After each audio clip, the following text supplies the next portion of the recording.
Hi, hello, welcome to Eagle Health. Basic tests to be done before starting VRK diet.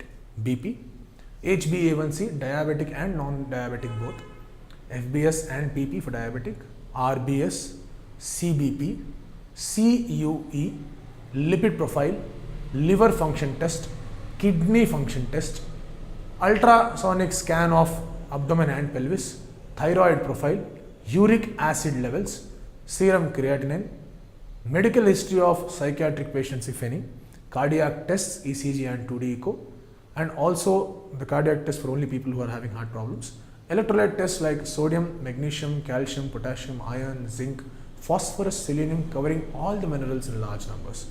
If you have any eye problems or any other medical issues, please consult the concerned doctors. So these are the tests that one has to take before starting VRK's diet, and once you're done with this test, you can follow the diet and have a healthy lifestyle. So if you like this video, please like, comment, share and subscribe, and stay tuned to Eagle Health. Thank you so much. Like and subscribe Eagle Health and Beauty.